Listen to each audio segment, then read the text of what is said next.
I didn't catch my partner cheating. I caught them living an entirely different life. And once I saw it, I couldn't unsee how carefully everything had been divided long before I noticed. For a long time, I thought the absence of chaos meant safety. Our relationship didn't feel fragile. There were no screaming fights, no dramatic ultimatums, no constant jealousy. We functioned. We showed up for birthdays, family events, work obligations. We planned ahead. We talked about the future in vague but comforting ways. I thought that was what commitment looked like once the excitement settled. I trusted the quiet. Looking back now, I realize how easily routine can disguise avoidance. When life becomes predictable, you stop asking questions, not because you're lazy, but because questioning feels unnecessary. Trust becomes muscle memory. Our mornings were almost identical. Coffee brewed the same way, the same side of the bed, the same complaints about traffic or work. At night, we'd sit near each other, sometimes talking, sometimes just existing in the same space. I used to think that meant intimacy. The first sign that something was wrong wasn't a discovery. It was a feeling I couldn't place. A subtle loneliness that didn't make sense given that I wasn't alone. They were there, physically present, responsive when spoken to, but emotionally somewhere else, like they were conserving energy, like I was interacting with the version of them that remained after something else had already taken its share. I started to feel like an interruption. When I asked how their day was, the answers felt rehearsed. Not fake, just efficient. Enough information to close the conversation, not enough to invite follow-up. At night, they stayed awake longer than me, scrolling on their phone. Sometimes they smiled at the screen. Sometimes their expression softened in a way I hadn't seen directed at me in a while. I noticed. I didn't react. There's a strange self-control that comes with not wanting to know the truth. You become skilled at redirecting your own attention. You convince yourself that trust means silence. So I stayed silent. The scheduled changes were gradual. They always are. If everything shifted at once, it would be obvious. Instead, it happened in increments small enough to justify later nights, earlier mornings. More obligations I wasn't part of. Their world expanded while mine seemed to orbit around waiting. Every explanation made sense on its own.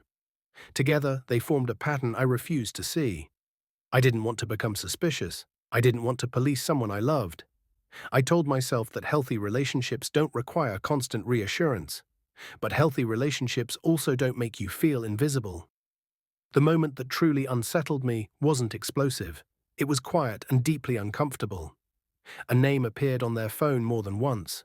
Always the same tone, familiar, casual, warm, not flirtatious enough to accuse, not distant enough to ignore. When I mentioned it lightly, their response came instantly, too instantly. A practiced explanation delivered without hesitation. That was the moment my body reacted before my mind did. My chest tightened, my stomach dropped. Something ancient and instinctive told me I had just crossed an invisible boundary. Not with them, but within myself. From that point on, I started noticing details I'd trained myself to overlook. How their stories changed depending on who they were talking to. How certain questions triggered irritation disguised as humor. How defensive they became when I tried to reconnect emotionally.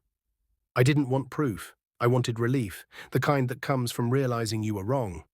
Instead, curiosity grew heavier. I found the other account by accident, or at least that's what I tell myself. A username I recognized from a conversation that hadn't made sense at the time. One click turned into another, and then the world tilted. There they were, smiling in places they'd never mentioned, surrounded by people who didn't know I existed, living days that overlapped with mine in ways that made my head spin. It wasn't just intimacy they had hidden, it was identity. They spoke differently, presented themselves differently, shared opinions I'd never heard them express. It was like discovering your partner had been playing two roles so long they forgot which one was real. I remember sitting there, phone in my hand, thinking, which version of you did I love? Confronting them felt surreal. I wasn't angry yet. I was numb, detached. Like I was presenting evidence in a case I didn't want to win. Their reaction wasn't explosive, it was controlled. They denied at first, not aggressively, just enough to buy time. Then they minimized, then they reframed. each step designed to reduce the emotional impact, not acknowledge it. They spoke about compartmentalization, about unmet needs, about how it wasn't supposed to go this far. What they never spoke about was honesty. At one point, they said they never meant to hurt me. I realized then how little that mattered, because intent doesn't erase impact, and love that requires deception isn't love, it's management. After that, nothing felt solid. We shared space, but not reality. Every conversation felt layered, every silence felt deliberate. I questioned everything, not just what they said, but what I remembered. Gaslighting doesn't always come from cruelty. Sometimes it comes from consistency in lying. Friends tried to help in their own ways. Some wanted outrage, some wanted closure, some wanted me to move on, as if grief has an off switch.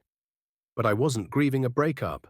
I was grieving the loss of certainty, the realization that I could be so deeply convinced of something that wasn't true. Eventually, distance became unavoidable.